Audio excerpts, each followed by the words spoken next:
I'm weak. The London trip messed me up, man. All right, talk to you next week, everybody. It's the tie, like the NFL in overtime. You are, well, it's not live, but it is London, England, Parliament and Big Ben, and everyone in that building has as many wins this year as the Cleveland Browns.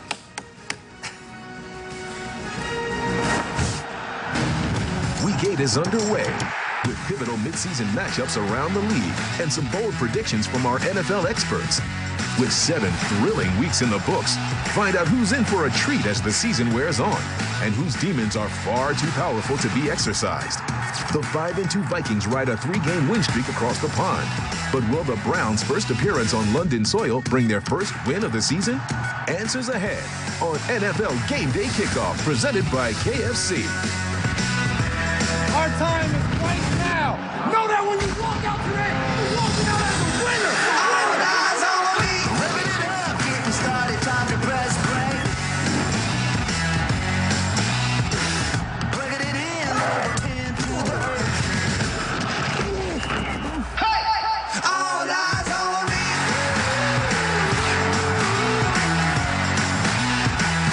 All eyes on me.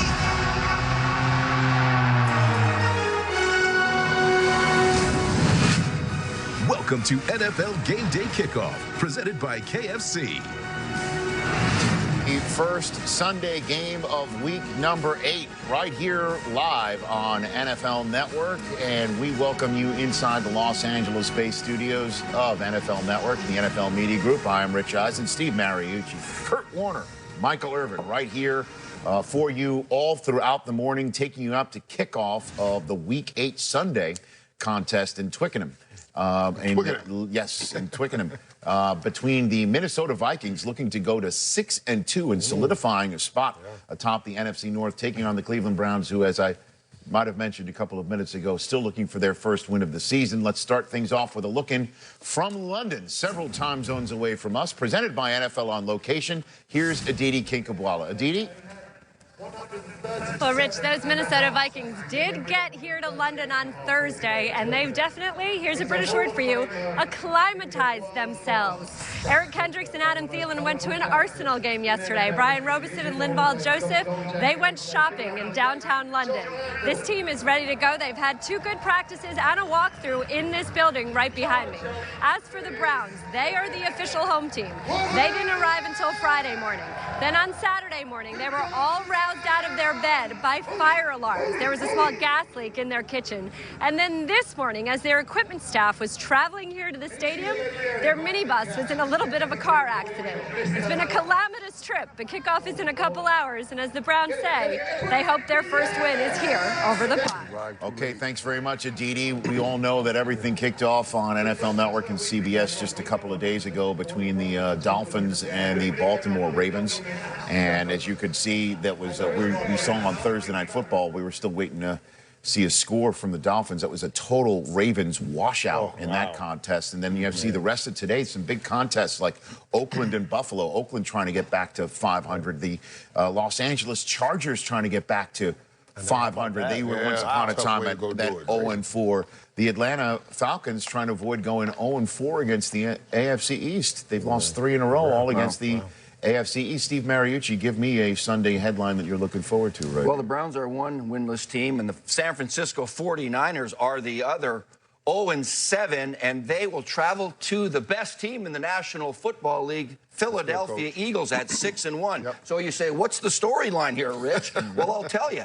Bill Walsh started 0-7 too. Did you know that, Kurt? I did not In know 1979. Finished the season 2-14, but 2 years later won the Super Bowl, okay, because he got it fixed. The 49ers need to get it fixed fast. You never started 0-7, did you? Yeah, and very fast. But let me take the other side of that, because Philadelphia, I'm looking at Philadelphia beating 49ers, and then turning around and beating Denver. They'll be 8-1 going into the break. 8-1 going into the break. So what does that mean? When you go to that Dallas-Washington game today, I'm wearing my Redskins colors. This is the playoff game. This is the playoff game for Dallas and Washington. Any one of those teams that come out with a loss, you have 4 losses right now. You already got Philly. I got them 8-1 going into their break. It's hard to come out of that and expect Philly to drop another 4 games of their last 7. It's impossible. For these teams, Dallas and Washington Redskins, you are in the playoffs right now.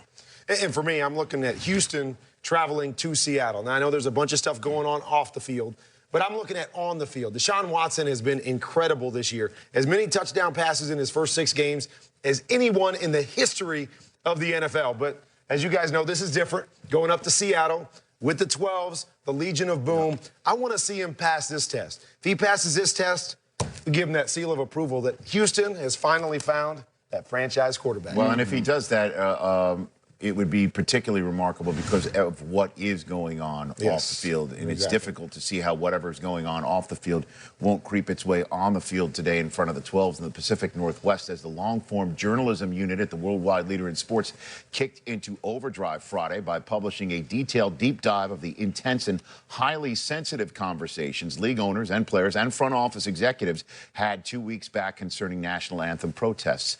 Of the 4,300 words in the piece, the ones that left most off the page were the ones attributed to Texans owner Bob McNair telling his fellow owners at one point, quote, "We can't have the inmates running the prison," end quote. It's a statement for which McNair has since now issued 2 public apologies. One Friday to say he would never characterize the players or league in that way, and then one yesterday saying he was, in fact, characterizing the league's front office in that way about, quote, how they've been making significant strategic decisions affecting our league without adequate input from ownership over the past few years, end quote. And then there's, of course, how the Texans players are taking all of this. DeAndre Hopkins reportedly having a personal day over it on Friday. Dwayne Brown back off from his holdout, particularly upset as well. Ian Rappaport joining us right now here on NFL Game Day Kickoff. What do you have for us on this situation, sir? Well, first of all, Rich, despite Deontay Foreman and DeAndre Hopkins both taking what is being described as personal days for Friday's practice because of Bob McNair's comments, all Texans players did board the plane and are expected to play today after McNair met with the team yesterday to explain and apologize for his comments. However, I'm told that explanation did not go over that well with the Texans players and expect some form of protest today, potentially kneeling, or some or maybe even all players staying in the locker room for the national anthem. Now, you mentioned Dwayne Brown, of course, his much publicized holdout. There was big questions about why he was holding out. Did he want more money, more guaranteed money in his contract? I am actually told that a big reason, Rich, for his holdout was his personal views on Bob McNair and McNair's political views. So this is not something for Dwayne Brown, Rich, that is new. All right, Ian Rappaport with the latest on one of 2 late window games later on in week number 8 with clearly a lot going on within it and off of that field as well. There's Danny Shelton reporting for work today in quite an outfit. The traditional Samoan attire with a touch of Scotland as well. Maybe it could lead to their first win of the season. Coming up on TNF Game Day Kickoff. So let's get crazy. With some monster matchups ahead in Week 8, which teams are set to terrorize the league down the stretch, and which should be very afraid. Plus, from the Vikings to The Voice. The Voice is sort of like the Super Bowl of singing. The multi-talented Ezra Tualo shares his inspiring story. And Philadelphia is flying high with the best record in football. But will the loss of their Pro Bowl left tackle bring them down to earth? All that and more when NFL Game Day Kickoff presented by KFC returns. Welcome to the party. NFL Game Day Kickoff is presented by KFC's $10 chicken share. It's finger-licking good. And brought to you by Amazon Prime. Nothing gets a family's full attention like my freshly prepared chicken. The delicious KFC $20 fill-up with 8 pieces of extra crispy chicken and sides will surely get your kids off their phones. And they may even look at you, their loving parent. KFC, it's finger-licking good. Ground. The only thing better than game highlights If you ball, you get the call, right? You already know, man. Our prime highlights. It's game time. You've been balling out. It's all good when you're winning. He's everything in a bag of chips. Game day analysis. That's what you want to see out of your franchise quarterback. Meets primetime attitude. Big fella, what's up, baby? We got some good stuff happening today. This ain't no reality show, baby, but we gonna keep it 100. Sky's the limit. NFL Game Day Prime, tonight at 11:30, live on NFL Network. There's Hugh Jackson looking at the field today. Came in this week to say that it's their intention and plan to have Deshaun Kaiser play all 4 quarters today. That would be nice. I mean, but that's not being facetious, nor is this being a troll to now point out how well Carson Wentz is doing. But he is truly off the charts. He leads the league currently in touchdowns this season, as you can see. And he has a chance to improve to 7-1 today against the winless 49ers. Here's Cynthia Freeland putting that game to the game theory.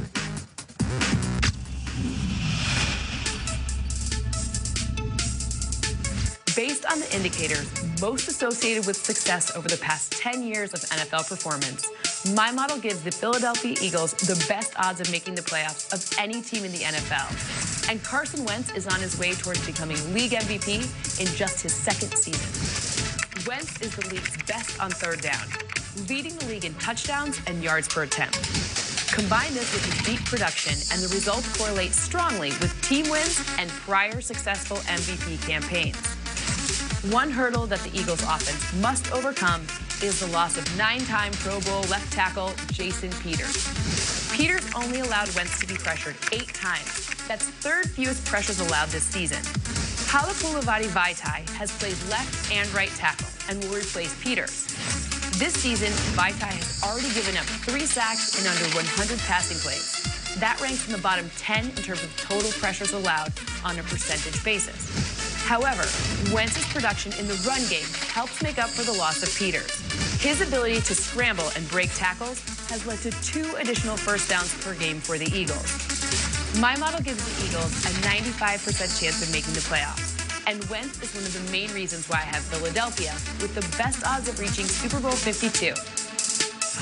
So clearly, the Eagles are in the comfort zone presented by Wrangler. As you could see, we are now draped in denim. We are as well. The question is, how long can the Eagles stay in that comfort zone? Can they take it all the way to a podium and pick confetti out of their hair in Minnesota? Steve Mariucci, what do you think? This team is built well. They're good. They're very good in all 3 phases. They run the ball. You just saw Cynthia's thing on Carson Wentz, and he's got 17 touchdown passes. That's great. But they run the ball on offense. They stop the run. Nobody's better than them stopping the run. They are great in the return game, in the special teams.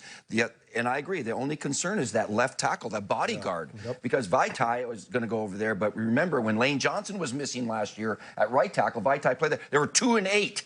All right, so you got to have those tackles. I wouldn't be surprised if they trade for a tackle to make this run.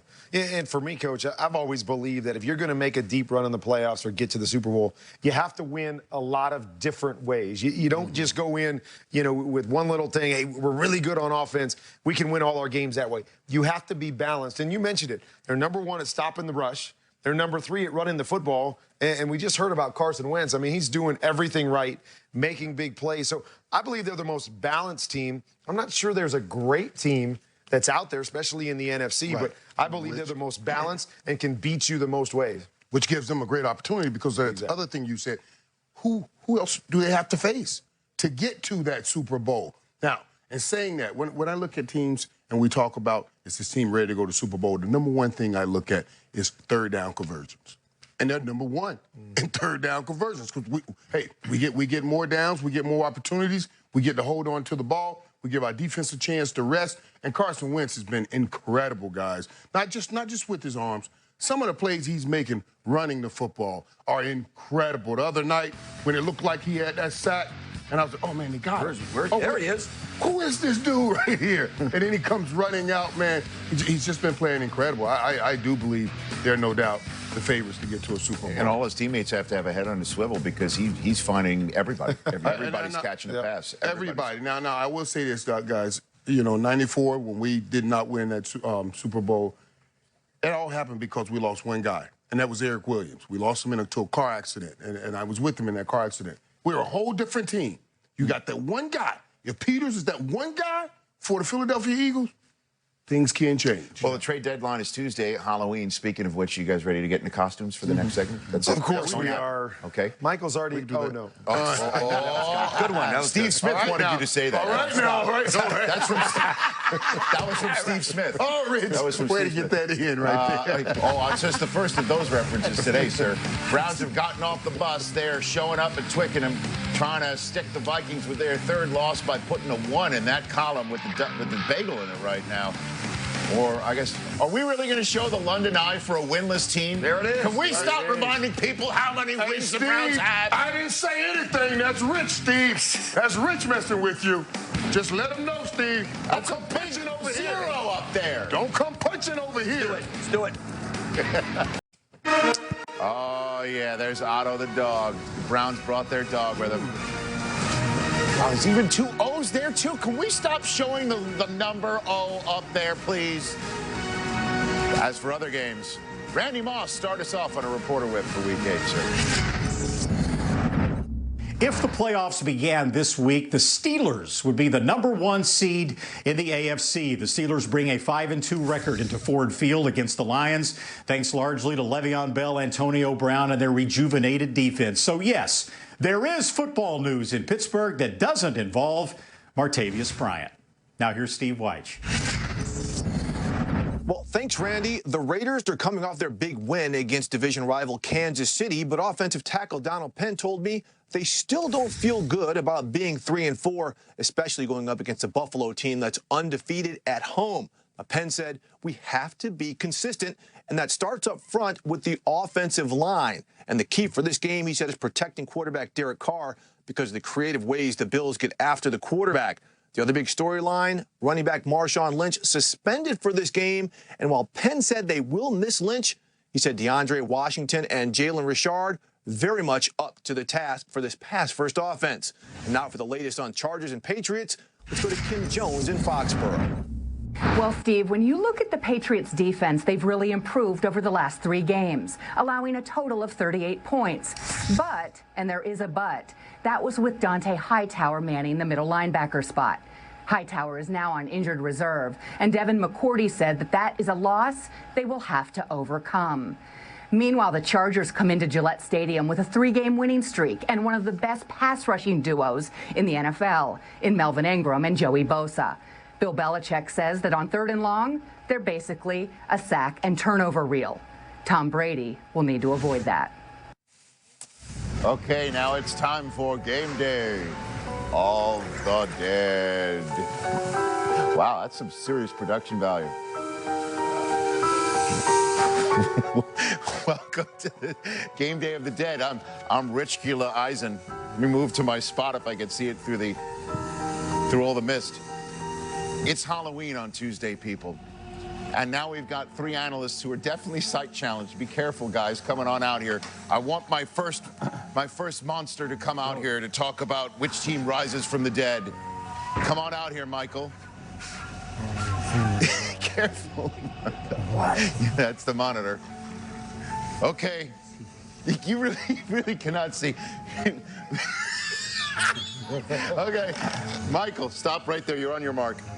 Give us the name of a team that will rise from the dead for the rest of the season. Well, the team that will rise from the dead will be those San Diego Chargers. The Los Angeles Chargers. That's how dead they are. Those San Diego's very dead. The Los Angeles Chargers. Well, you know, that's when they were dead. They were San Diego. But now they're Los Angeles Chargers. And they got a tough game today. But then they'll go into their bye week and put together big new parts and get rid of the dead parts and come out of the bye week and make a great run. A run for life all the way to the playoffs. By the way, that's also a preview of what Irv's going to look like next time Steve Smith sees him. Okay. Kurt. Walking around. Kurt, which team is sleepwalking through the season, Kurt? I think I'm the one sleepwalking through picks right now. But I'm taking the Atlanta Falcons, a team. What am I doing here? A team that, after the 25-point deficit that they blew in the Super Bowl, have come out as a different team this year. 3-3 right now. Their offense is struggling. They're just sleepwalking through this season. Now, careful. Okay, the Falcons are sleepwalking. Come on out here. I need a team that's going to disappear in the second half of the season. Is there a ghost around here? There is. Where's my camera? The Denver Broncos will disappear, Richard. They've got 2 losses in a row with the #1 defense in the league. They lost to the winless Giants and Michael's San Diego Chargers. And next up,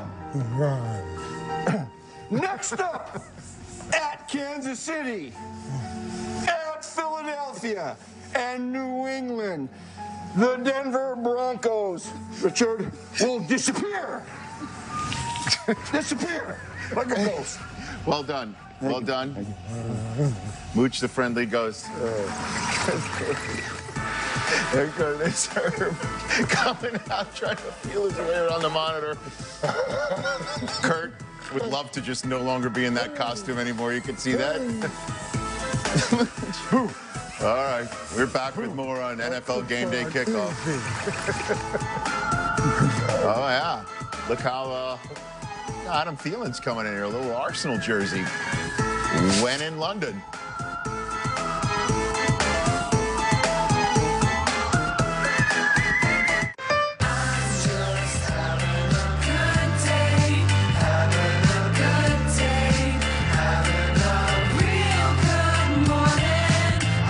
Good Morning Football, tomorrow at 7, live on NFL Network.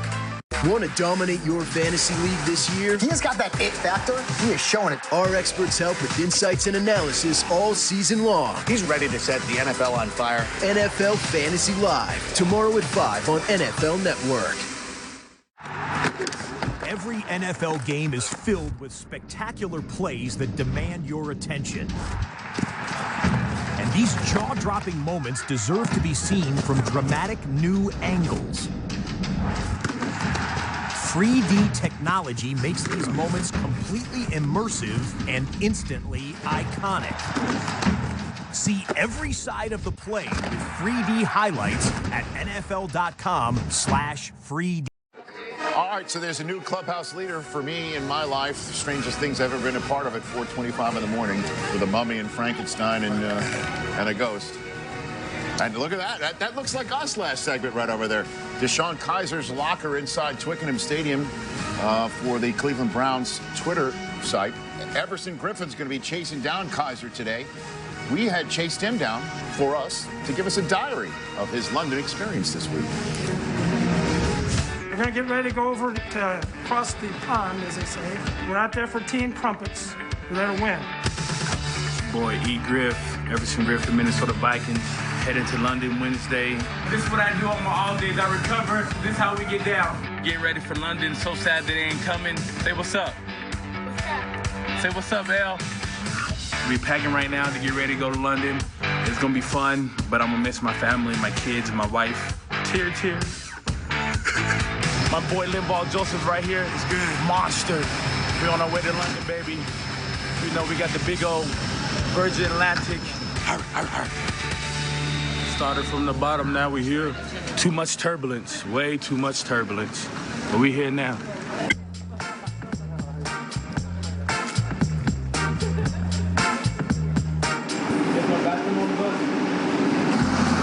You have any English food? Not yet. I plan on going today. I'm gonna go try something good. Me and my boy Latavius here at Harrods Fish and Chips, getting that good grub. When you in London, you must do it big. Shout out. On the bus, heading to our last little walkthrough before it's game time tomorrow at 2. Can't wait, excited, and ready to get out there with the fellas and do our thing. Let's go. Cheers, cheers. Everson and that defense is subject of Courtyard's greatness on the road right here now prior to the game in Twickenham. Man, they have been spot on, Steve, this defense. It's a large reason why, with the musical chairs at quarterback, that may eventually, as we'll say later on, wind up with Teddy Bridgewater, why they're 5-2. Yeah. this defense is the reason they might be head-on with the Philadelphia Eagles in the playoffs. But this guy right here, Everson Griffin, what a story this is. Yeah. A fourth-rounder out of USC, all right? But not only is he productive on the field with 9 sacks, 7 games in a row, and if he gets one today, he'll tie the record, 8 games in a row. Isn't that something? But he's high energy on the field, yes, but he's high energy in the locker room, too, Mike. He's got a personality. He's a good guy. They rally around this guy's energy. I love the kid. He's really something special, I think. And you know Zim's going to give him every opportunity to grow this great gift because he is a pass rushing specialist. You saw all the moves. When I watch him, he's a combination of what I used to watch when I watched Charles Haley and that spin doctor move of Dwight Freeney. It looks like he's watched them all. He's learned it all, and he's incorporated into his game plan. He knows how to get to the quarterback. Yeah, I mean, 8 games in a row with Well, Dwight Freeney's got the record. That's incredible. Right? He's Robert Mathis, 8 games, and he should do that today against the rookie quarterback. And you saw that spin, you know where he learns. And Dwight Freeney was the best at that stuff. Well, Dwight Freeney just signed with the Seahawks. He's back. He's got 9 games the rest of this regular season. He's Maybe trying to get his record back. He's good. His record back. He has a chance. He was sitting on his couch. I'm going back to playing. That's right. You never say never. Never say never. Look at that crowd out there. Check out who earned the title of Courtyard's Greatness on the Road Player of the Week every week, starting on Monday morning on NFL.com/GOTO. Packers fans and Browns fans and Vikings fans hanging together in London. That's called an international story or an international man of mystery. NFL Gameday Kickoff is brought to you by Verizon, the best network and the best unlimited. And by FedEx. Choose FedEx Ground for your affordable and fast shipping. Access. No access, total access. Welcome to NFL Total Access. All day, every day. Total behind the scenes, inside the huddle, Hail Mary access. What a catch! Coverage. This goes beyond coverage. Let's go! This is about total X&O breaking news TV celebration access. I was nervous. Catch? There's no catch. You want total 5-night-a-week, 32 NFL team insider access? Watch NFL Total Access. Tomorrow at 6, live on NFL Network.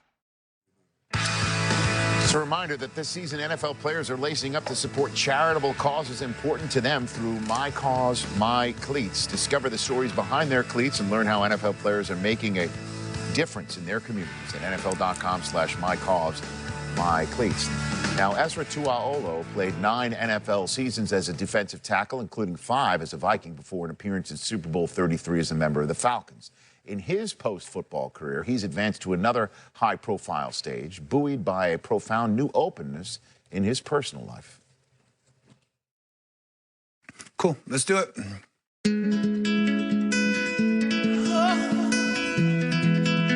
Yeah, yeah. I've always been everything other than who I am. I don't want to. We wrote this song a few years ago. Ezra came to me and he needed a song in 3 days for a show. And I was like, no way. But he gave me his book and I was completely moved by that. He came over and 20 hours later we had a tune. Yep. And a friendship. Right, exactly. And we've been writing partners ever since. I played in the NFL for 9 years. Hold it back, baby! I loved the game because I could give back to my mom and my family, but I really couldn't invest myself in the game because of the crippling secret that I had. The biggest fear wasn't the opponent that I was going against every single Sunday. My biggest fear was someone finding out that Ezra Tuaolo was gay.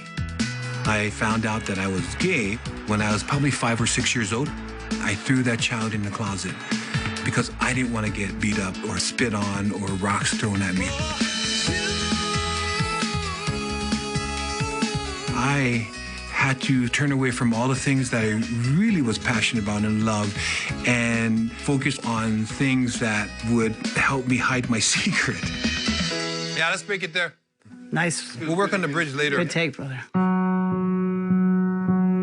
It was 2 years after I retired, 2002, when I decided to come out.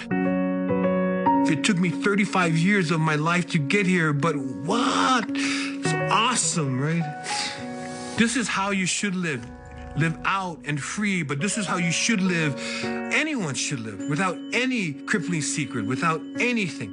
I'm bringing India. The joy that I felt with my partner at the time, and with my kids, with my family, with people around us was absolutely amazing.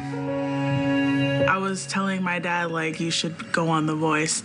So then he sends me a text message. Yeah. Yeah, then I'm auditioning for Mitchell The Voice. and I a text message saying that he's auditioning for The Voice. You're broken down and tired, living life on a merry-go-round. Performing my first song, it was very nerve-wracking, and I sort of kind of blanked out. But when Jennifer Hudson turned around and when Blake Shelton turned around, it kind of gave me that confirmation that I belonged there. The Voice is sort of like the Super Bowl of singing. And so I am on that journey to get to the finals. And thus far, it's been incredible. I chose Ezra because same reason I choose any artist on my team. I thought he was an incredible singer. I picked Blake. Yes! Working with somebody who's had a great career in the NFL is exciting to me, and the only problem is we never have enough time to talk football. We just won the championship! It's so cool that I get to rehash this dream and then have my 16-year-old twins like be a part of it. It's only a game and just a little bit of Oh, sorry about that, buddy. You never give up on your dream. I've been 17 years out of the closet, and I'm taking this opportunity with The Voice, and I'm just running with it. And I'm hoping it helps people in their everyday life. You know, if you're not happy of what you're doing right now, then you know what? Do things that make you happy. And that's what I'm doing. I'm doing things that make me happy. Nice. Yeah, that's nice. That's nice indeed. Tuolo's advanced all the way to the knockout rounds of The Voice, which airs Mondays and Tuesdays at 8 Eastern on NBC. Don't you dare go anywhere. We have more from London. We take you to kickoff of the Sunday games of week number 8. Vikings and Browns, right here on NFL Network. Inside the 20. Surprise! The Bills and LaShawn McCoy charge into the Big Apple, firing on all cylinders. Ball out on 3. 1, 2, 3. Ball out. Where the Jets are ready for a primetime showdown with their AFC East rivals. Bills, Jets, Thursday Night Football. That's what we talking about. When it's on, it's on. Thursday at 8, only on NFL Network. The Bucket List is brought to you by KFC. Because no matter what year it is, fried chicken and football are a winning combination. Sports. Chicken. Wait. Sports chicken.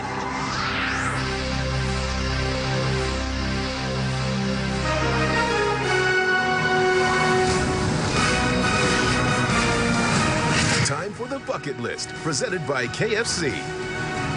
Okay, so we've seen Everson Griffin's player diary. We're fair and balanced in the player diary situation. Let's see Danny Shelton's. This should be fun. He's a character. What's up, everybody? It's Danny Shelton with the Cleveland Browns. The Browns are traveling to London this week. We'll be playing the Vikings. Super excited to be in front of our UK fans. This is Tuesday before we leave. Just finished watching Daddy's Home 2. Awesome movie. Time to pack. Got everything laid out. Got my Ia Lava Lava. Got my socks with the dogs on it. Rugby ball.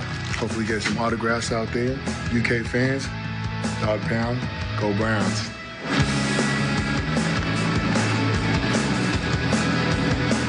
On the plane waiting to take off. We got the first class pods at the barrel strip, but it's awesome. Can't wait to take off and get to London already. I've always wanted to play in the UK. It's just exciting to be able to play in front of the UK fans. Just got to Twickenham Stadium, and this place is beautiful. Look at this. I can't wait to play on this field. We can't get better than this. Go Browns. Let's go. Okay, so let's go through what's going on in Cleveland. When the Browns had an opportunity at Carson Wentz, traded it away. We all know what's happened then. And then this past year, they had Myles Garrett at the top and then another first-round selection thanks to that Wentz trade. And instead of choosing Watson, traded out, let the Texans trade up to go get him. And then from the Carson Wentz pick, you can see the assets, if you will, turning it into 2 additional picks and 9 players. But as you can see, none of them have appeared to be nearly as impactful as Wentz or Watson, mostly because most of them, with the exception of Kaiser, aren't at the quarterback position. And behind us, right there, to help set up this conversation, is a word cloud in the form of every single quarterback that started for the Browns since they came back into existence. Those are 28 names behind us. Wow. I mean, Steve Mariucci, is it time for panic there, or do you just continue to trust the football process that they're doing there? You got to have more patience, Cleveland, because not only do you play musical chairs with quarterbacks, 28 of them, they've been playing musical chairs with coaches too. A couple years gone, new systems, the whole thing. And their philosophy lately has been to acquire more draft picks, trade back and grab a few more draft picks, but you better hit on most of those. And so as a coach, you have to have some guys on your team that are guys that will go to the wall for you. I mean, for example, when I was interviewing Hugh Jackson before the Combine, I asked him, who are your guys on this team? He said, the Joes. And I said, who? He said, Joe Hayden and Joe Thomas. Ooh. And he said, those are my guys, one on offense, one on defense, and they spread my word in the locker room. They're my guys. I have their back, the whole thing. Joe Hayden's not there anymore. On the Steelers now. Steelers #1 pass defense in the league, or whatever they are, all right? And then you're talking about Joe Thomas getting hurt. Are they going to sign him back again because he's older and he's hurt? I don't know, because if they start doing draft picks and trade them and all of that kind of thing, a coach has got to have a handful of blue-chip guys on and off the field that he can trust, and draft picks don't win games for you unless you hit on those. And right now, the Cleveland Browns, the very suspect if they're hitting on those. Yeah, but all of those names back there, are we saying none of these guys could play? These are first-round picks. Those guys could play football. It's just things went wrong when they went to Cleveland. It's just so hard to win in Cleveland. It's very, very, very difficult to turn around a franchise when losing seems to be engrafted with their spirit. With everybody in Cleveland, it just seems like that's what it is. And these teams, we like to think, okay, maybe if you had drafted Carson Wentz, you would be there. But maybe if Carson Wentz had gone, his name would be on this board too, as guys that did not do well. I understand what you guys are saying. I want them to be patient. I want all the coaches, coach, that you brought up. You're telling me those guys can't coach? No, you got to give them time to get it together, to work together. They have a lot of young talent there now. I don't have a problem with them playing the quarterback the way they're playing him, because he has to find out if that's his guy. You got to have a little patience. And you mentioned Carson Wentz. I mean, Carson Wentz started fast last year, but really struggled towards the end of last year. Now he's MVP candidate, or the lead MVP candidate. And that's the thing for me is, when are you going to just say, and you talk about the coaching, if I'm a coach, I want the organization to go, well, we're going to stick with you through thick and thin for a while and give you a chance. I want him to do the same with his quarterback. I mean, we're in and out. We're up what and you're down. asking them for. Exactly. What you want to be done for you, do it for your quarterback. But you mentioned it, Michael. It is tough to change a culture. I mean, I remember when I went to Arizona, and a lot of people look at my career and go, well, man, that was a big donut there, and he didn't accomplish anything. We accomplished a lot in those years. We didn't win a lot of games, but we were changing a culture, and it took time to build, and we ended up getting to the Super Bowl. And now the expectation in that organization is different. It takes time, but there's got to be some consistency, whether it's in the coaching staff, whether it's with your quarterback. I mean, I look back at those quarterbacks behind me. How many games did those guys get to start? There's not very many. 8 here, 7 there, 5 here, 3 there. I mean, give a guy a chance to grow. You drafted this guy. He's had some ups and downs early. As you said, the team's not very good. Give him a chance to see what you have with him and see if he can build some consistency and become the guy you want him to be. It does appear that they're going to have at least a top 3, top 4, if not a top 5 draft pick. And there's supposedly a bumper crop of draftable franchise quarterbacks that are coming out of college. So there's that decision that needs to be made. And the question is who is the one who is evaluating this position? Again, you know, there's a lot of reports about who was the one who decided not to take Carson Wentz, but for an individual and Dee Podesta to go on radio in Cleveland about a year ago to say the reason why we are kind of pounding our chest right now about not taking Carson Wentz is because if you don't feel somebody's a top 20 quarterback, you can't use a number 2 overall selection on that person. Now, I understand that if he went to Cleveland, then maybe he wouldn't look like the guy right now, but maybe Duke Johnson would look like what Smallwood looks like. Maybe Corey Coleman looks like what Aguilar looks like. I mean, it just, how do we not know that sort of thing? Let me say, too, I was in New York when they drafted Eli and got him the #1 pick overall, and the first 7, 8 starts that he had was not very good football at the quarterback position. He didn't play very well, but they didn't jump ship. They stayed the course, and obviously he's gone on to win 2 Super Bowls, but they stayed consistent and said, this is our guy.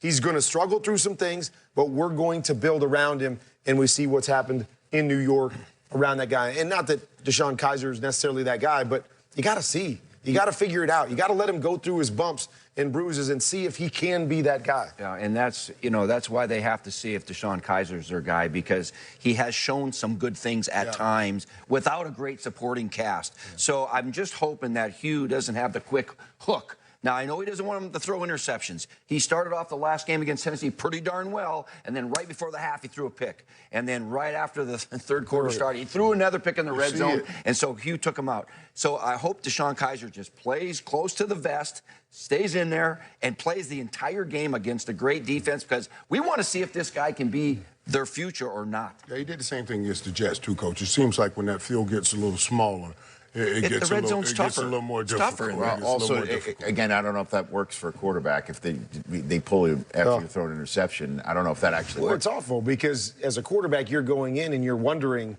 okay, what do I get today? Do I get one mistake? Do I get one interception? And then I'm getting pulled out and you start playing tentative and you can't play the position. And just to bring it all, I guess, full circle, that what happens when you pull a rookie after making a turnover? What if Andy Reid had pulled Kareem Hunt after his first carry this year? Would the Chiefs even be 5-2? We see Kareem Hunt the way that we're seeing him. Just food for thought. See, running backs, they step up to it. Quarterbacks, they sit down with it. Kurt, your thoughts? What? Be sure to check out the NFL social platforms to weigh in on who you think will be the TNF difference maker, presented by KFC. Hey, at least you didn't make fun of your pants. Hey, Everson Griffin on the field right now. That's what I was saying. Having fun.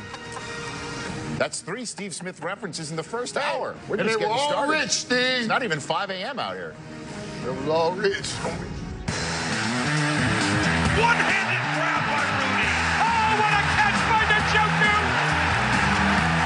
Here's Everson Griffin. Boom. It's a strip sack. Crowell running inside the 20. Murray's first touchdown with the Vikings. Tipped and intercepted.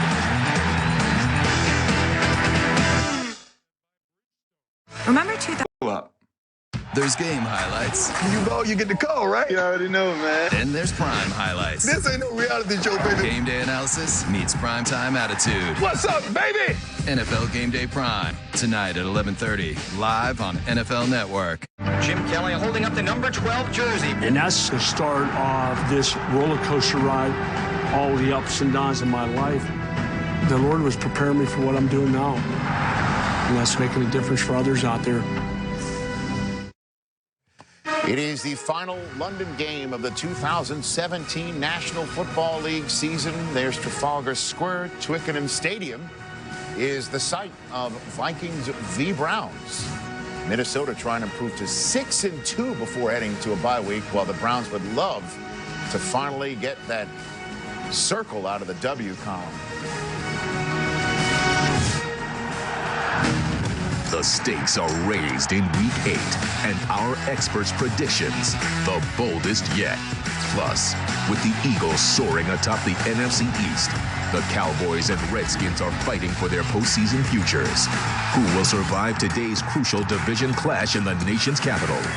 And with Deshaun Kaiser back under center for the Browns, will they finally get their first win of the season as they take on the first-place Vikings at Twickenham?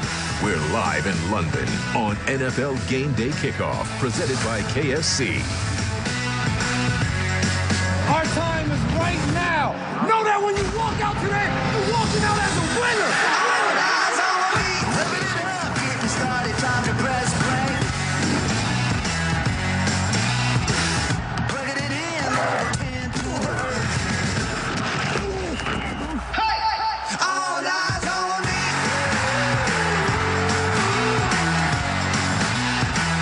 All eyes on me.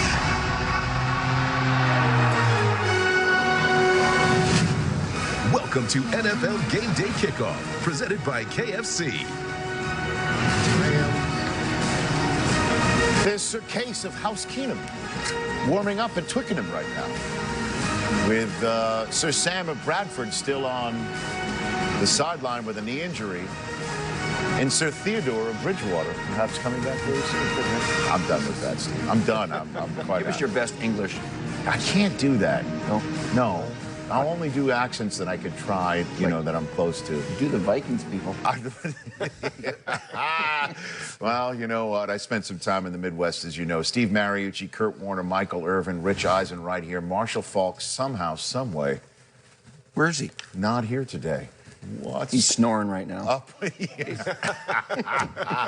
We're thrilled that you're here with us here on an early Sunday morning edition of NFL Game Day Kickoff between the Vikings and the Browns. We've got a lot going on here on this show today. Aditi Kinkhabwala is with us from London as well. She's out there at Twickenham Stadium to give us all the 411 of this whole situation. How far can Case Keenum take these Vikings? Again, Teddy Bridgewater, Kurt, might be right around the corner, coming back from that awful knee injury that knocked him out for last season and all of this one so far. What do you think about Case? Well, we know they've got a really good defense. And so the quarterback, whoever it is, can manage things, and I believe this team is going to get to the playoffs. The question becomes, how far can they go after that? And, Case Keenum is a guy that has played. He has won some games. He's done some good things. But to me, it's about consistency. And you'll see here, this guy can make some throws. You got man coverage right here. DB tries to undercut this. This is a great throw where only his receiver can get it. Once again here, recognize a veteran guy, recognizes man coverage with the motion coming across, does a nice job of holding the safety here. And then, again, another big throw, drops it in tight coverage. I've seen Case able to do these kinds of things. He can make the big throws. The problem is, can he consistently make these without making that big mistake? Great throw to the outside there. Get a little pressure on him, and we'll see right here. He's got to step up, and now decision-making process falls apart a little bit. We got guys covered all over the place. You try to force it. We got lucky. We got by there without an interception.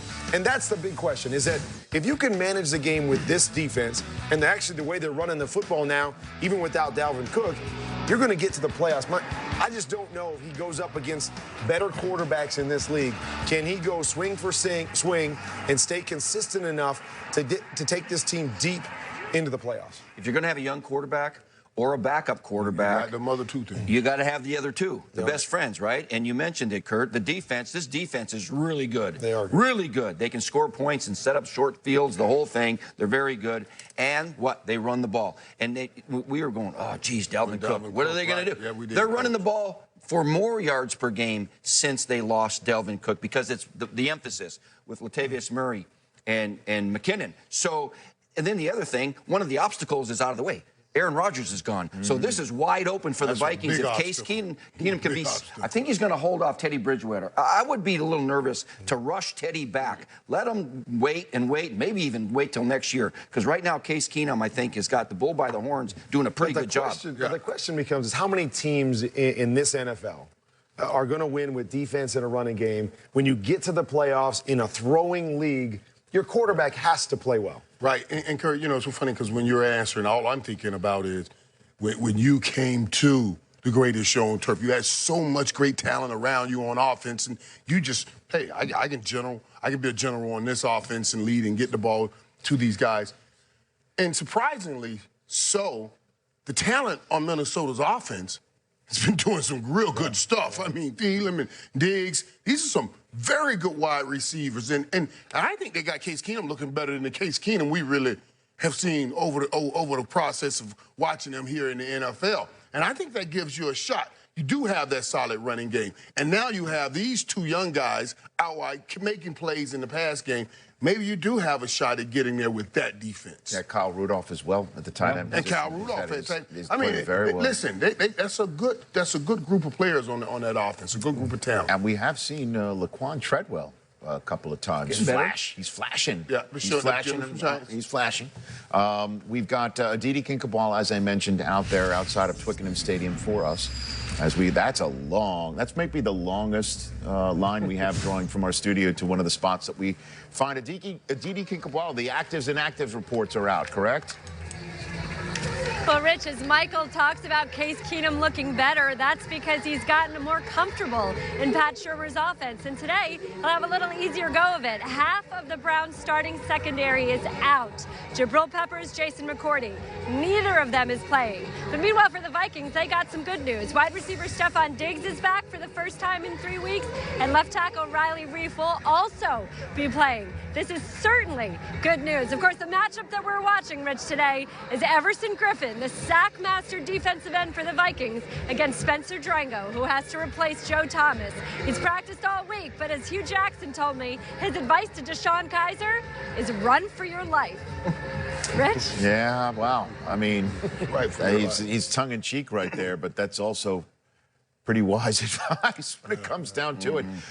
Diggs being up, what does that mean? It's big. We just talked about how important it is for Case Keenum to have those kinds of weapons to help him look better than we've seen him look. But Stephon Diggs, this is one of the true, gifted, talented superstars. He's budging to be a superstar. He's been a star in this league, but right now he's ready to be a superstar. Having him back off that groin injury is huge. All right, let's take a look at some of the rest of the games that we're getting ready for in week number 8. Another reporter whip around, starting with Jeffrey Chagia.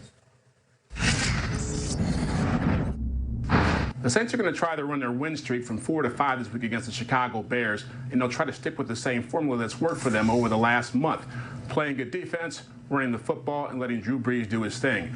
Now, that run game is the real big factor here because Mark Ingram and Alvin Kamara have done a great job for this team. I was talking to offensive coordinator Pete Carmichael about this. He says he loves the fact that either one of these guys can make plays for them no matter who's running the football. He feels very comfortable calling plays, knowing that Ingram and Kamara are very good in the passing game, in pass blocking, and running the football. Keep in mind the commitment the Saints have made to the run game of late. They were averaging 70 yards a game on the ground in their first 2 weeks of the season. They've been averaging 152 yards on the ground ever since. And with that, we'll throw it to Tiffany Blackman. Thanks, Jeff. Well, the Panthers have dropped back-to-back games, and in those 2 losses, quarterback Cam Newton has 6 total turnovers. As for how they fix their offensive problems, well, Newton says he's got to do a better job of taking care of the football. And he added, had he eliminated some of the turnovers from the last couple weeks, that who knows what the outcome would have been. And according to his coach, Ron Rivera, well, he said he'd like to believe that some of those turnovers just came on fluke plays, that they weren't characteristic of their offense, citing that they are still putting up yards. And over these last 4 games, this Panthers team has averaged around 350 yards per game. Now for more on the Cowboys and the Redskins, let's send it out to Jane Slater. Tiffany, it's the Philadelphia Eagles and everyone else in the NFC East trying to play catch-up right now. The Dallas Cowboys have only played one divisional opponent so far this season, so this is an important one, especially when you consider it could be Ezekiel Elliott's last one until mid-December, depending on how that hearing on Monday goes. As for the Washington Redskins, they head into this one heavily handicapped. In fact, 10 of their players listed as questionable, 3 ruled out. Their O-line hit the hardest. 5 of their 6 offensive linemen were limited or worse at practice this week.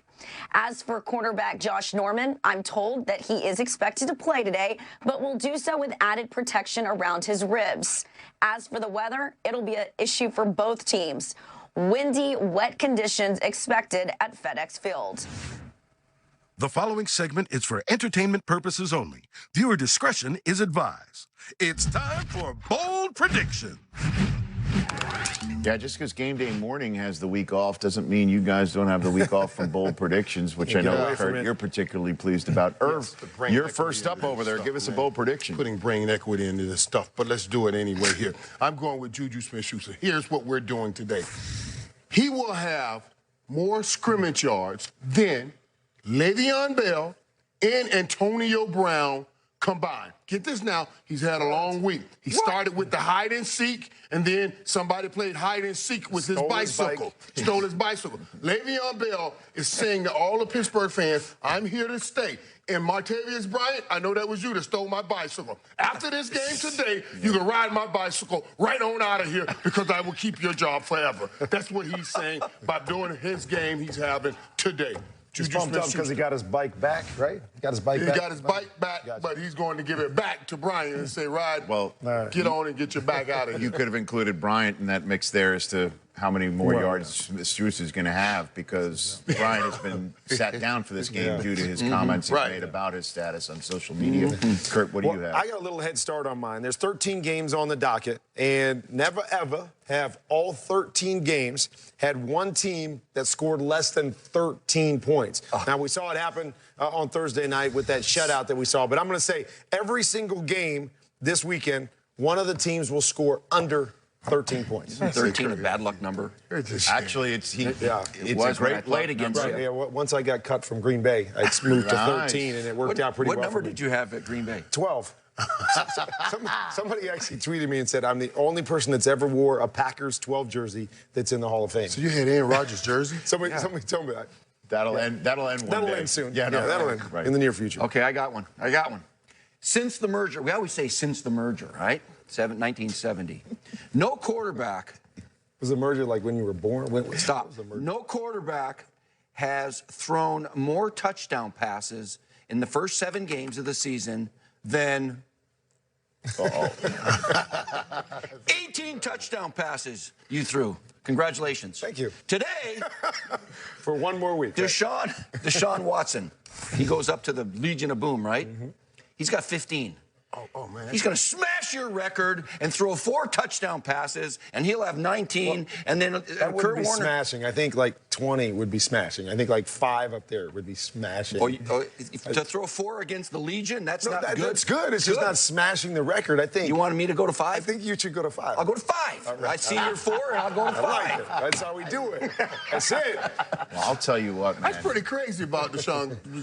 Can you believe that? Yeah. And he didn't start at the beginning of the season. And then in the game that we saw him for his first start on that Thursday night game of the season, he didn't throw a single touchdown. He ran the touchdown. He ran right. They had no tight ends in his first game. That's pretty incredible for Michael Jordan Watson over there. Yeah. Well, certainly 5 touchdowns in Seattle under the current circumstances of having the Texans would be. I mean, normally we bust you for stacking, saying that how much he's had before. Not today, but there's Deshaun Kaiser. Will he play all 4 quarters today? Very rare that we say that about a starter, but this is, well, all right. That's a bold prediction. Yeah. Coming up on NFL Gameday Kickoff. A pivotal battle between a pair of 3-3 rivals. With postseason dreams starting to dim, which 500 NFC East foe has the upper hand today in Washington? Meanwhile, with 28 QBs since 1999, how do the Browns ensure Deshaun Kaiser becomes the franchise signal caller they've been searching for? Hopefully we can go play well. All that and more, right here on NFL Gameday Kickoff, presented by KFC. Inside the 20. Surprise! The Bills and LaShawn McCoy charge into the Big Apple, firing on all cylinders. Ball out on 3. 1, 2, 3. Ball out. Where the Jets are ready for a primetime showdown with their AFC East rivals. For the touchdown. Bills, Jets, Thursday Night Football. That's what we talking about. When it's on, it's on. Thursday at 8, only on NFL Network.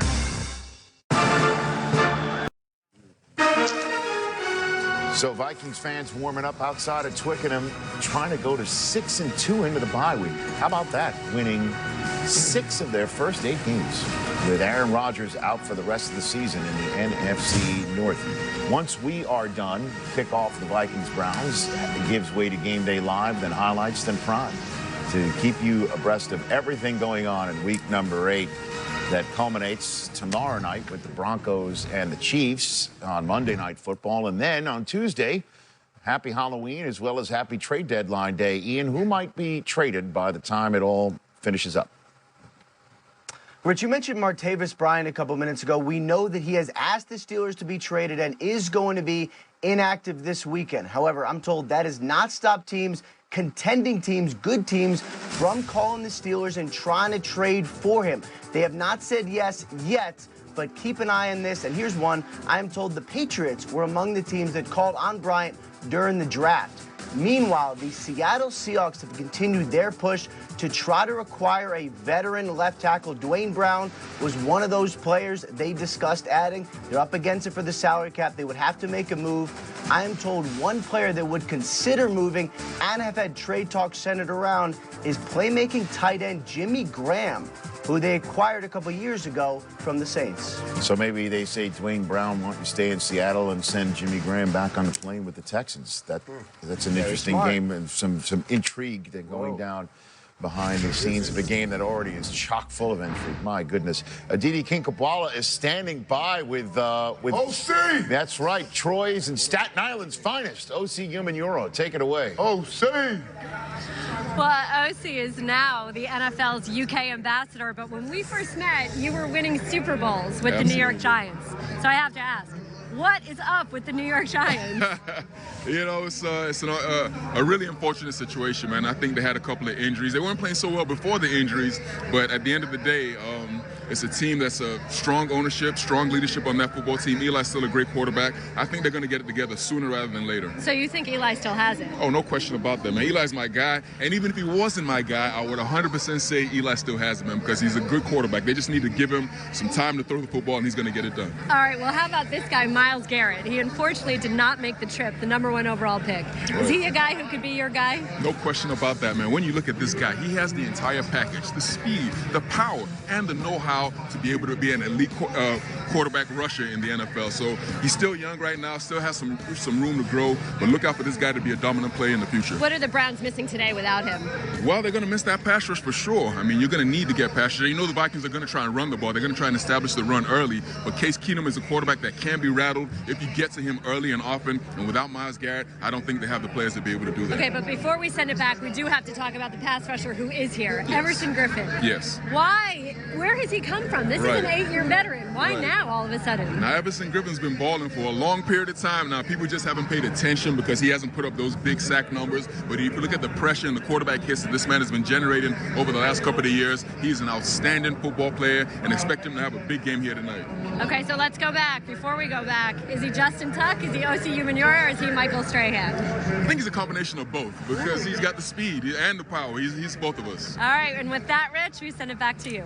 All right, thanks very much, Aditi. Send our best to OC over there. Now, the quarterback woes for the Cleveland Browns have been so well documented that we don't really have to go into further detail here, but we're about to anyway. Because, look, when one franchise has 28 different starting quarterbacks through its first 50 years of existence, and then in its first 19 years of its rebirth, it feels the same exact number of starting quarterbacks, 28, with more than a handful of draftable franchise quarterbacks passed up on along the way, then it really becomes a drum not beaten enough. But take heart, Browns fans who woke up early to watch a winless team in London. We will bang that drum quickly as DeShone Kizer is once again under center. Hugh Jackson seemed to have a plan when he drafted DeShone Kizer and named him the starter in Week 1. Kizer then answered the call with a solid debut against the Steelers. Not a bad start for the young quarterback there. But after Kizer missed part of Week 2 with a migraine, the roller coaster ride for coach and QB began. Kizer fires a pass. It is intercepted. Jackson benched Kaiser 2 weeks later in a blowout loss to the Bengals. The following week, Jackson started Kaiser against the Jets. Kaiser throws at the goal line, and it's intercepted, picked off. Only to pull him again at halftime. In Week 6, Kaiser found himself on the bench before regaining his starting job in Week 7. Kaiser fires down the middle, pass too high and intercepted. Jackson switched gears and pulled Kaiser again. That's been his problem. He's very inaccurate. Kaiser is back as the starter, but for how long? And Kaiser might be asking himself the same question that his dog Browns fans for years. Do they have a plan? Or are they just carrying on an all too unfortunate tradition? All right, Ian, we mentioned before about patience being needed by the Browns at quarterback. What about at coach? Is he safe, Hugh Jackson? I'm told at this point, Hugh Jackson is safe, Rich, even with an ugly loss. Obviously, 1-22 is not something that anyone would have wanted, but firing Hugh Jackson now on the plane home, as we've seen in the past, would be against everything the Browns are trying to do. Changes are expected to come at the end of the season in some form or fashion, but at this point, they are not expected to involve Hugh Jackson. All right, let's take a look at some next-gen stats on this subject presented by Amazon Prime. You know, I mean, I know it's supposed to be next-gen, but, I mean, I can go Dr. Seuss, old-gen.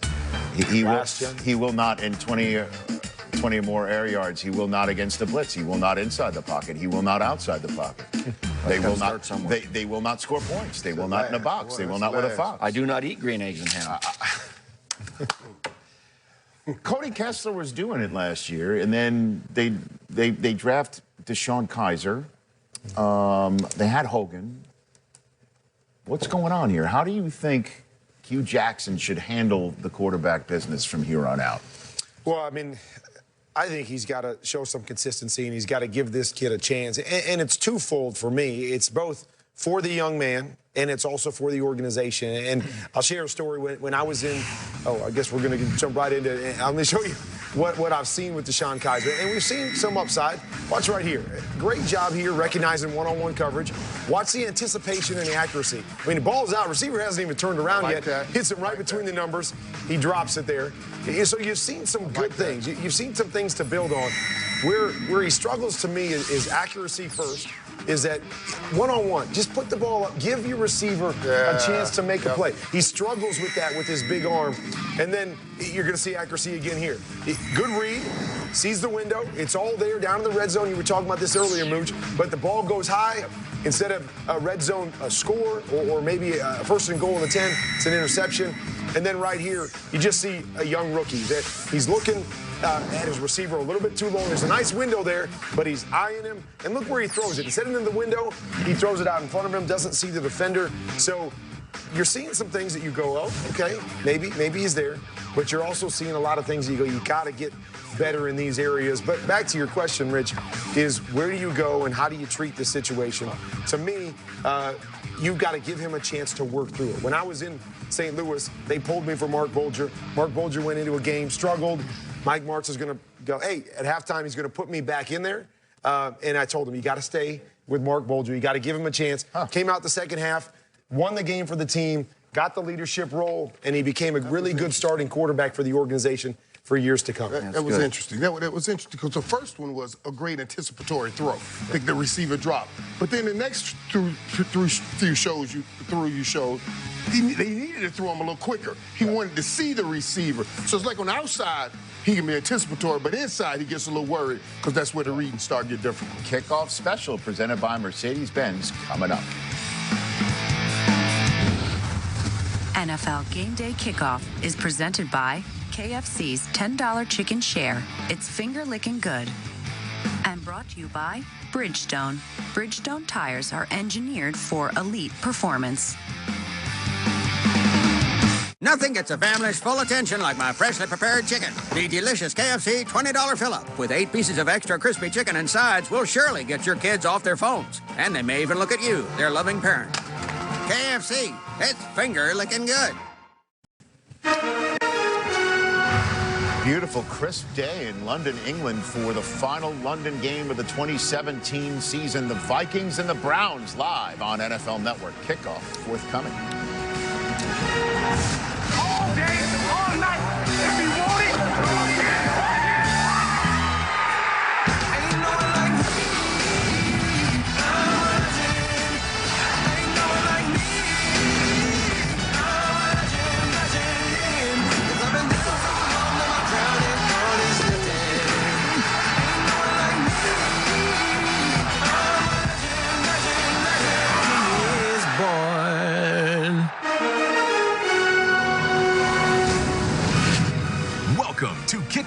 Special, presented by Mercedes-Benz. Just a couple of years ago, they were coordinators for Marvin Lewis in Cincinnati. Now Mike Zimmer and Hugh Jackson have teams of their own. Hugh Jackson coached the Browns, 1 win, looking for his first win of this season, second in 24 games as head coach of the Cleveland Browns, while the Vikings have a major opportunity to head in their bye week at 6-2. Rich Eisen, along with Steve Mariucci, Kurt Warner, and Michael Irvin, take you up to kickoff of this game less than an hour from now at Twickenham Stadium, from where Aditi Kinkhabwala has been reporting all morning. Aditi, what is the latest? Again, an hour before the bulk of Week 8 gets played. Well, the latest is that Case Keenum, as you showed earlier, is indeed the starter. Mike Zimmer tried to drag that out this week, keeps saying, we'll see. But pretty soon, Mike Zimmer may have an embarrassment of riches, and that is 3 potential quarterbacks. So let's talk about Keenum first. He's gone 4-2 since Sam Bradford has been hurt. He's getting more and more comfortable in Pat Shurmur's offense. When I talked to Stephon Diggs this week about him, he said, hey, we trust him. He knows what he's doing. But Teddy Bridgewater could come off the physically unable to perform list pretty soon. The Vikings have to make a decision by November 8th. He may be ready before Sam Bradford. That leaves an interesting decision for Mike Zimmer. And of course, this team, whether they will openly say it or not, definitely feels there's a higher ceiling with Bridgewater than there is with Keenum. But before I send it back to you, Rich, when I was talking to Hugh Jackson about his good friend Mike Zimmer, and if Zimmer ever complains about his quarterback's health, Hugh Jackson said, hey, it's a Mike Zimmer team. They're going to win on defense. And that has been more often than not so far this year. That's Aditi Kinkhabwala with the latest right there. Now let's get more from Ian Rappaport right now on the order of events with the quarterbacks and whether Bradford will be ready before Teddy Bridgewater or vice versa. What can you tell us? Rich, it does not sound like Sam Bradford is going to be ready soon. They do have the bye week coming up, but Bradford did not practice this past week. And the last I checked in, he was still dealing with some knee pain that kept him off the field for most of the season. There is, at this point, no timeline for his return, so he is still waiting to work himself back to health. As far as Bridgewater, Aditi mentioned it, the expectation now is that Teddy Bridgewater is healthy enough to return to the team and on the field after the bye. If that happens, expect him to be activated off the PUP list and then compete for the starting job. This is a player they consider to be their franchise quarterback. Would not be surprised, based on what I know, if he is under center soon, Rich. All right, that's Ian Rappaport with the latest on the quarterback scenario for a Vikings team that, again, could be 6-2 heading into the bye week. Now, Steve, you mentioned moments ago, for those who are just joining us here this morning, good morning to you, wherever you're watching. Teddy Bridgewater could be ready, and you say not so fast, my friend. Slow your roll with Teddy. That's what I say, because I really like the kid. We all do, and he was really promising when he played for 2 years, right? 65% completions, 17 wins in a couple years for a youngster. That's hard to do. But you know what? He had an awful knee injury. So to hurry him back, and it's been a year and a half. I mean, to hurry him back might be a mistake. So I'm hoping they take their time. Because to me, Case Keenum is doing fine. He's got a good defense. He's never going to be playing from far behind, right? And they run the ball so well that, and that's their forte, his mobility is really an asset right now. This is better than an injured Teddy Bridgewater or Sam. I mean, he's just got more mobility, and they like to run their movement and keep package. And you see him getting out of trouble here, improvising and extending plays. He does that very well, but they've got a lot of design rollout type plays that only he can do right now. So if I got a couple guys that are gimpy, whether it's Sam Bradford or Teddy, you know, I'm not taking them to the dance. I'm taking the guy who can dance to the dance, and that's Case Keenum right now. All right. So Mooch is taking the healthy one. If there's only one healthy one, he's taking the healthy one. But if I'm looking at these 3 guys and I've looked at what they've done, their body work with the Minnesota Vikings. I'm going with Sam Bradford. If he can get healthy, he gives them a different dimension than the other two guys. He gives them the ability to stretch the field and make big plays. You couple that with this defense, and I believe that's a formula to push something in the playoffs. And we got to go all the way back to week 1, but his week 1 game was special. He recognized it's supposed to be cover 2. Saints don't get back into cover 2. But watch this dime that he throws down the field. Big play, and that's what you're going to see, the theme of this, right? Okay, not the most mobile. Obviously, he's got the knee injury, but he can get outside and make plays on the run as well. Little play action right here. You see up over the top, another big play touchdown, and we'll see it again. All from one game. They're going to bring all-out pressure. Veteran guy, knows what he's seeing, stands in the pocket. Once again, big throw. I love this camera angle. Big throw, that's what the quarterback's seeing. Sees one-on-one, no safety back. Boom, big throw down the field. Case Keenum can manage the game. Teddy Bridgewater, when he was playing, good, solid quarterback, but didn't make those big plays, didn't carry this team with his right arm. Sam Bradford can do that. The problem is, can he stay on the field for the course of, the long haul and into the playoffs? Because obviously a gimpy Sam Bradford isn't nearly as good as either one of the other two. He's missed 39 games in his career. Exactly. He just hasn't had any luck with his health. Right, man. And I'm going to tell you something. It's hard. It's hard to take your eyes off what you saw in week 1 and say that anybody else can do any better than I saw Sam Bradford do. That was an incredible game. I remember coming back in here saying, what, Minnesota? Who's going to beat Minnesota? If the quarterback is playing like that with what he had around him. I love Teddy Bridgewater, and I think he'll have a great career. But, Coach, I think a lot of his game, too, was his mobility. And a little shot we saw of him there, because we haven't had a chance to see any of Teddy Bridgewater. It just looks like, okay, he's back on the field, but certainly he's nowhere near ready to play a football game because he was too gentle on that knee. So, man, if you can get Sam Bradford back this year, get him back healthy and get him back on the field, and then you can give Teddy Bridgewater that time to get that knee and let them battle this thing out next year in offseason, I'm putting Sam Bradford on that field right now. And you say you remember week 1, but since he's been there, he's got a 102 quarterback rating, 23 touchdowns, 5 interceptions, and 72% completion. He set the NFL record last year for completion percentage. So he's done it over the course of time. It's just hasn't been on the field this year. So, I mean, if he was healthy, Steve would take him. Yeah. Well, yeah. If he was better, Steve would take him. He'd take the better quarterback. You got to be healthy to play this game, you know. Let me write that down. I didn't have a pen. Take note. I didn't have a pen. All right, let's just go to break and I'll write that down. You have to be healthy. By Case Keenum. He's healthy. Let's go. Okay. Steve Mariucci, quote at 5:30. Kickoff Special is presented by Mercedes-Benz, the best or nothing. And brought to you by Courtyard, official hotel of the NFL.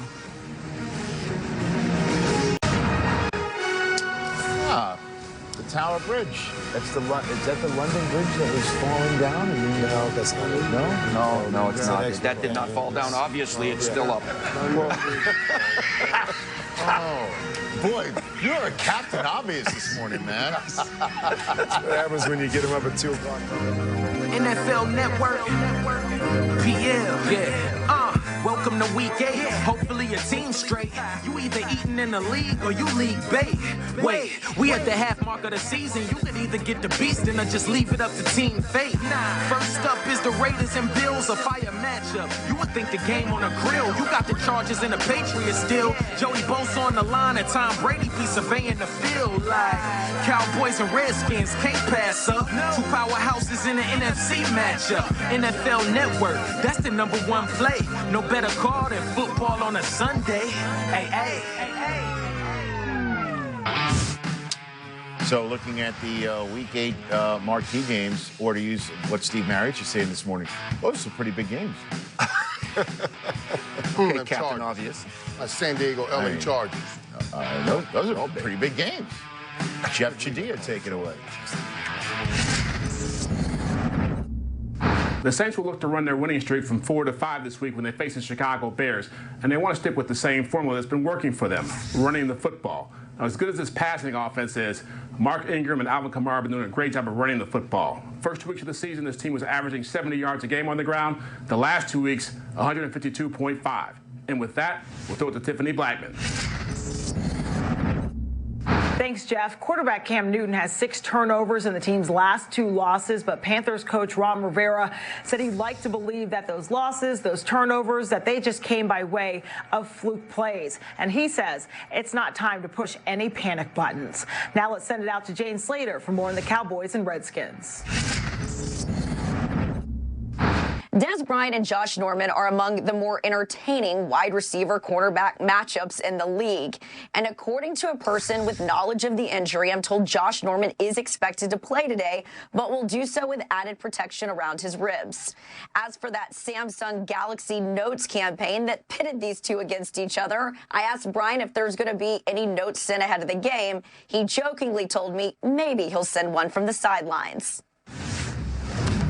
All right, everybody, thanks very much. As you can see, the Philadelphia Eagles are 6-1. They have the winless 49ers in their house. They're already up 2.5 games in the NFC East, and that's on the Cowboys. You could say they're up 3 on the Redskins because they've already swept them in the season series. And you could see what's coming up next for both of these teams facing each other this week. It just gets more and more difficult for both of these teams after they face one another in what's supposed to be a sloppy, muddy track at FedEx Field. That's something we really haven't hit very much so far this morning, is the wet weather that's going to hit places like New England and MetLife, where the Falcons are trying to avoid being swept by the AFC East today. As for this big game between the Cowboys and Redskins, Irv, I think I know where you're going to go with this based on what you said before. Right, started the show. So the question is does the loser of this game make the playoffs in your estimation? Hey, I started the show with this. This is a playoff game that's going down in the NFC East, and I say absolutely not. The loser carries 4 losses. 4 losses. You showed Philadelphia. I'm saying Philadelphia going into the bye in 2 weeks after beating San Francisco and Denver. They're going in 8-1. 8-1. They'll have 7 games left, and you already have 4 losses. It'll be very, very difficult for you certainly to catch Philadelphia. So now you have to get in probably through a wild card, and it's going to be tough. I see the team that loses this game. Hey, your season is probably over. Well, the team that really will be hurt by a loss are the Redskins, because if they lose, they'll be 0-3 in the division, 0-3 in the conference, and to make a wild card spot, man, good luck, because other teams are way ahead of you right now. And Dallas, to me, is hitting their stride right now. Boy, did they beat down the 49ers in Levi Stadium over there. Let's take a look at this. They seem to be hitting on all 8 cylinders. You got 2 tight ends down here. And Dak says, I see this free safety jump the crossing route. That means it's one-on-one with my best friend here. Jason Witten, watch his touchdown catch.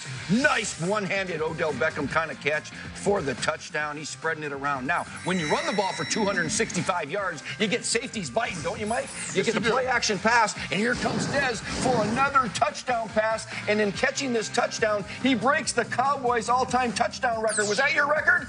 No, Coach. Bob Hayes' record. Okay.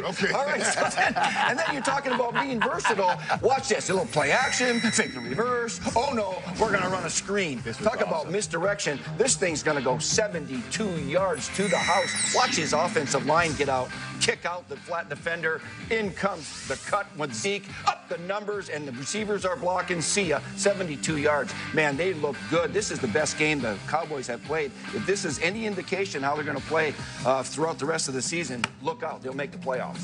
Man, this is a tough one, because obviously you lose this game, you're behind the 8 ball to get to the playoffs. But when you look at the standings, there's only one team that's not a division leader right now that has less than 3 losses. So even if you lose this one, you're one back in that mix. I look at the Dallas Cowboys, and if they lose this game, they've got a really, really tough schedule the rest of the way. Second toughest schedule in the NFC the rest of the way. So I say if they lose this game, they don't make it. Washington, on the other hand, fairly easy by the way things are you're looking right now. So I think they still have a chance.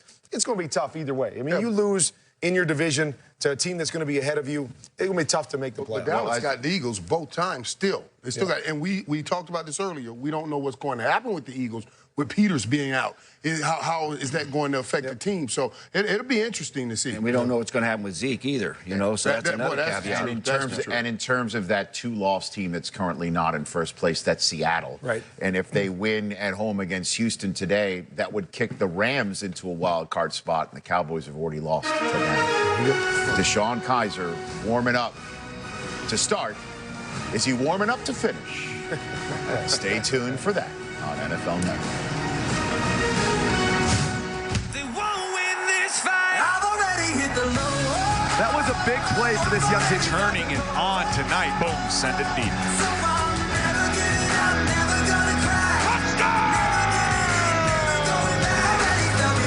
Dives, he did, and it's caught. Beautifully executed. And it balloons. He went right, he went left, he went center, he went in. Silencing the mass.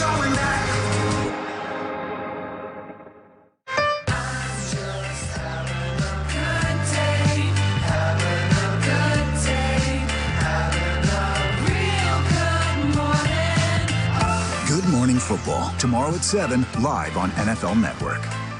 Today, the guys recap all the first half action with highlights and analysis and get you ready for the second half. It makes him almost impossible to stop. The Lexus Halftime Report, today, live on NFL Network. All right, this just in. Steve Mariucci's now going down in history as a motivational speaker of the first sort. There you go. From Jesse Matson, moments ago, tweeted that there's the newest motivational quote, you got to be healthy to play the game. Truth. That's it. That is truth. There is fact in that. That is fact. It's not fake news. Hashtag.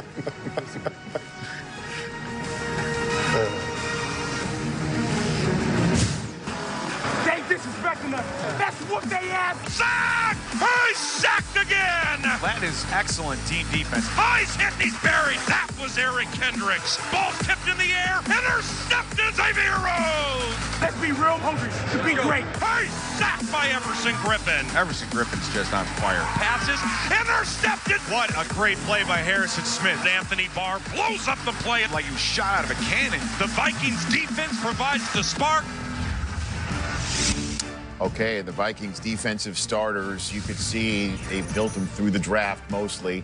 And the first 4 first-round picks that are on defense that are starting have truly made an impact. As you can see, there's Harrison Smith, Xavier Rhodes, Trey Waynes, and the man Anthony Barr who proved that you have to be healthy to play the game, certainly when it comes to Green Bay Packer quarterbacks. You're going to kill that. Eric Kendricks and Everson Griffin right there as well have been bold-faced names. The key ingredients presented by Bud Light. Let's get to it right here. Well, it's right there. Everson Griffin quietly has amassed 9 sacks. He's looking to become just the 3rd player in NFL history to start the season 8 straight games with a sack if he gets one today. Yeah, and I'm going to tell you something, man. When I was coaching over in the Pro Bowl, this guy right here, Harrison Smith, Coach Zim called me personally and said, you got to get this guy. He's an incredible guy. 2 Pro Bowls, and he was right. He helped me win that game big time. 3 interceptions this season. That's 3rd most in the NFL. He is a playmaker. And the man who was making plays on offense for UCLA, a converted running back, now a pass rusher of note, Anthony Barr, who fired back at Aaron Rodgers this week, saying that he doesn't care if you're Aaron Rodgers or Mr. Rodgers. If you're going to talk to him like that, he's going to fire back. Yeah, he sure did. Here's Anthony Barr. He's a good one. How about Xavier Rhodes? Florida State could use this guy back again right now. He was a Pro Bowler last year, 2016. Signed a new contract, 6 years, $70 million, man. You better know where he lines up because this guy can make a play on you. Well, and there's Mike Zimmer, who, as you all know, knows about defense. And players love running through brick walls for this guy. He is one of the most well-liked coaches in the National Football League. Anybody who's ever played for him or on a team that he has been with just sings his praises. You, Irv, being one, Dion being another. How far can the defense take this team? Because that's the assumption, is that that it's going to be the defense that takes the Vikings as far as they can go. Yeah, I mean, I think the key is, do they get to play at home? This defense is a different defense at home in the dome. They fast, they fly around. If they have to go on the road with Case Keenum come playoff time, I believe they're going to struggle and not make a long run. But if they can somehow, continue to win and find their way playing at home, I think they got a chance to win a couple games in the playoffs. I think this defense can get them there. I mean, when I look at it, now getting them to the Super Bowl and winning the Super Bowl are 2 different things. I look at the quarterbacks in the NFC, and I think about this defense and what this defense does well. They do not allow you a whole bunch of big plays. The number one against the big play. They stop that from happening, and then they make a lot of turnovers. Remember I told you, I always said defense don't win championships. I said scoring defense, turnover defenses, that's what wins championships because you get a ball back to your offense, and they put points on the board, and that's what this defense does. Yeah, they're going to have to win like maybe the Baltimore Ravens used to win, all defense and play conservative on offense, because this defense, you mentioned, they don't give up big plays. They're the best at it. Third against the run. They're great on third downs. They only give you 17 points a game, man. 6 Pro Bowlers on this defense. They are loaded, and you're right. I think they're going to get a bye because it would be them in Philadelphia having the bye. Then you play a division game at home. Those are called beef eaters, you know that, Steve? But they don't, I don't know, it's because they don't like to eat beef. Some of them might like to eat beef. And by the way, the kickoff special presented by Lyft, over there, that's what they call elevators. Yeah? Oh, yeah. Stick with me. We educate. Thank you for watching Kickoff Special, presented by Mercedes-Benz. Kickoff Special is presented by Mercedes-Benz, the best or nothing. And brought to you by Pepsi, welcoming you to the fun doesn't end zone.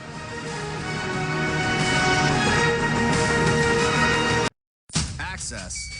No access. Total access. Welcome to NFL Total Access. All day, every day. Total behind the scenes, inside the huddle, Hail Mary access. What a catch! Coverage. This goes beyond coverage. Let's go! This is about total X&O breaking news TV celebration access. I was nervous. Catch? There's no catch. You want total 5 night a week, 32 NFL team insider access? Watch NFL Total Access. Tomorrow at 6, live on NFL Network. You are looking on tape at Buckingham Palace. The Queen is live in there. Vikings and Browns in Twickenham Stadium, the final London game of the year, coming up on NFL Network.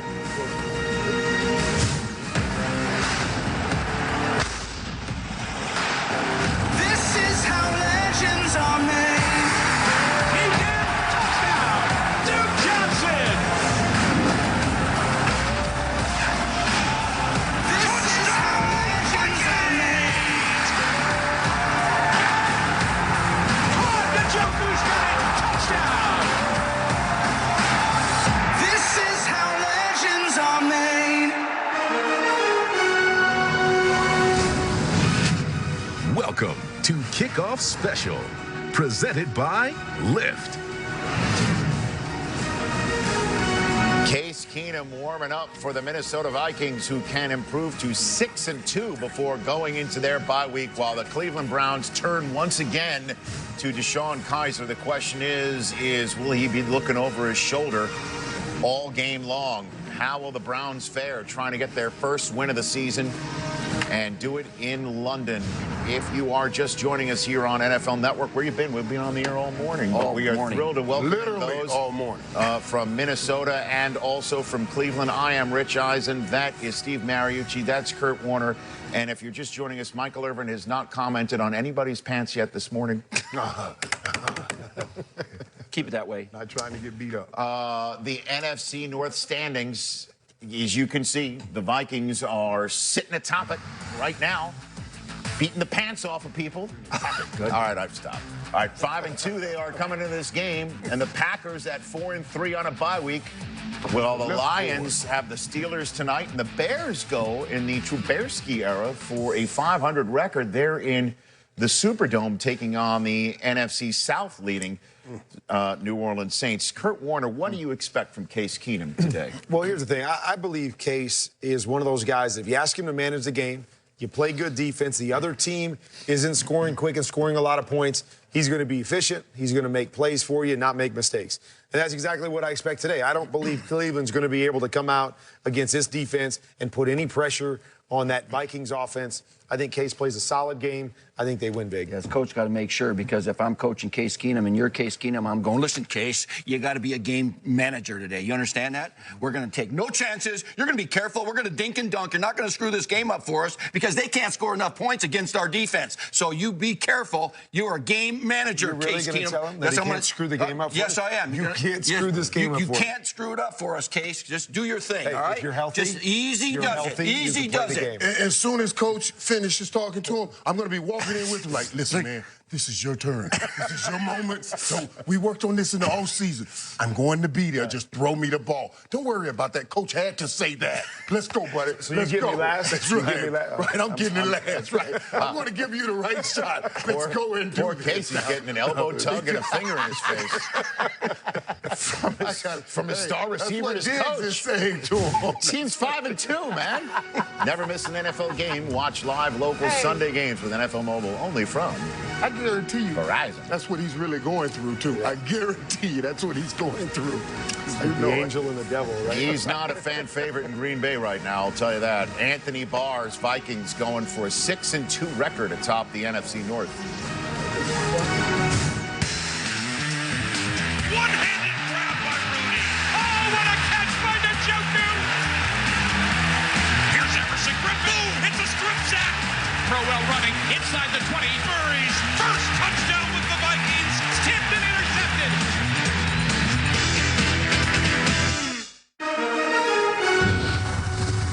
Kickoff Special is presented by Lyft. Whether you're heading to the game or headed to the store for 7-layer dip, it matters how you get there.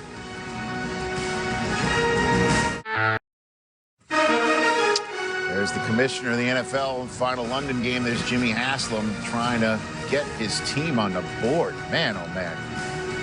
Vikings and Browns. Aditi Kinkhabwala is inside Twickenham Stadium right now. Aditi?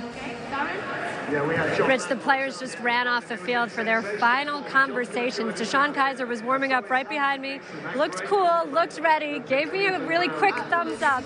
He, of course, has been yanked from 2 of the Browns' last 4 games. He's had to be renamed the starter twice in the last 4 games. I asked him, how are you feeling about all of this? And he said, look, it's really tough for me to lose my confidence. And as for playing all 4 quarters, Hugh Jackson said his plan is to keep him in. Kizer said, I have to earn that. Now, as for the field, really quickly, Rich, it's very hard out here. The grass is a little bit long. Both teams are making adjustments. They're wearing deeper cleats than they're used to, longer cleats than they're used to.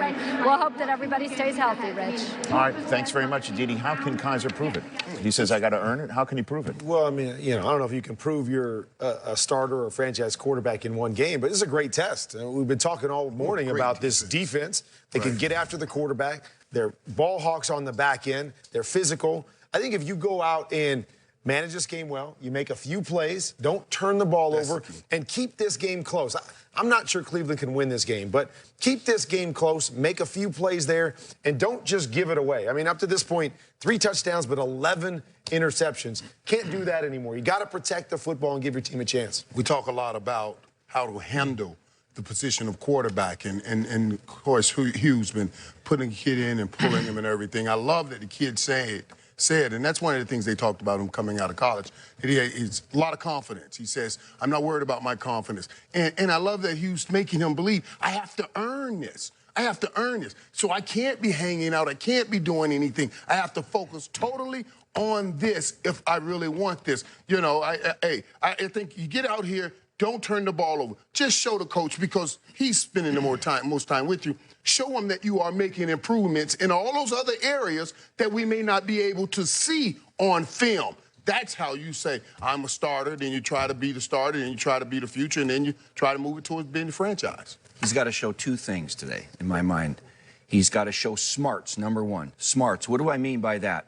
He's got to throw it in there when it's there, check it down when it's not there. He's got to throw the ball away when he should, take a sack when he should. It's okay to punt. He's got to let the system work for him, read his progression, show that he gets it mentally, okay? Number 2, he's got to show toughness, Kurt, because he's going to get hit today, man. He's going to be getting up, looking through the ear hole, all right, sometimes of his helmet. He's got to show toughness and some grit to show his coaches and his teammates that I can handle this. I might be fighting from behind. We might lose, but I'm going to fight to the very end because I'm a tough kid and I'm mentally tough and physically tough. And then he can earn the job and earn the respect of his players and his coaches. Well, if I'm Hugh Jackson, I'd pull him over and I say, you're in London, so be the best player in the history of this London game. Channel your inner Blake Bortles. Okay. Does that work? I mean, Blake crushes it in this game, Crushes it over there. Crushes it. I mean, he crushes the London game. He'll be all right. Kid's going to be all right. The Brits think he's Montana. Play against the experts in the weekly Pick'em game presented by Lexus. Go to NFL.com/Pick'em and see if you know more than the pros. I got to work on my fire-up speech a little bit. Right? Yeah, we'll keep working. Jarrett McKinnon, which sounds like a name you hear from Braveheart. He's over there in London. There's game highlights. You know you get the call, right? You already know, man. Then there's prime highlights. This ain't no reality show, baby. Game day analysis meets primetime attitude. What's up, baby? NFL Game Day Prime, tonight at 11:30, live on NFL Network. Okay, we are close to kickoff and a beautiful, crisp day in London, England for the Browns and the Vikings. It's now time to talk about who will shine, presented by Lyft. Steve Mariucci, are you ready to take us on the field and show us who's going to shine? You know who's going to shine?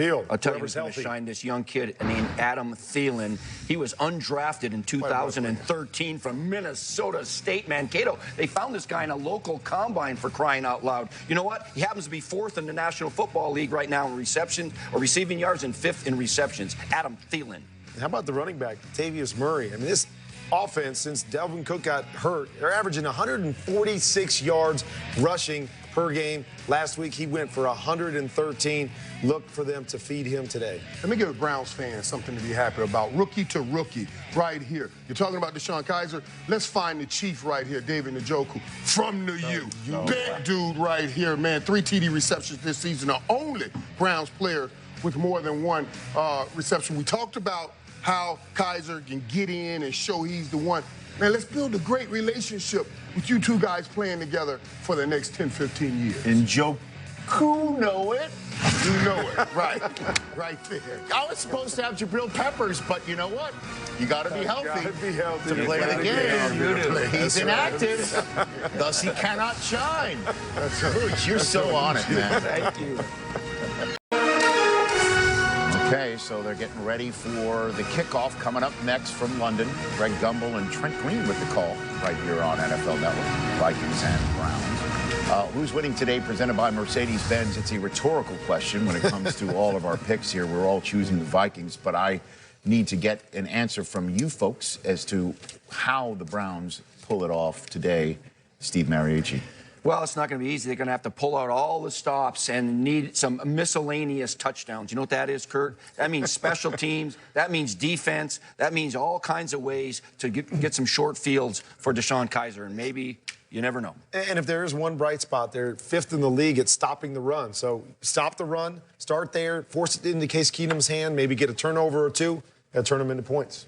The only way they win if DeShone Kizer comes up with that J.T. Barrett-like performance like the guy kid played last night against Penn State in the 4th quarter. If Kizer comes out and just leads this team to a great victory, the only way they can get this done. Irv catering to the Ohio audience tuning Yes, I gave him a little something. By the way, that's the folks in Ohio. I don't want people tweeting me saying I just called Ohio State Ohio, okay? I don't want Enjoy the game, everybody. Thank you for watching Kickoff Special presented by Lyft. Whether you're headed to the game or headed to the store for 7-layer dip, it matters how you get there. Kickoff Special is presented by Lyft. Whether you're heading to the game or headed to the store for 7-layer dip, it matters how you get there.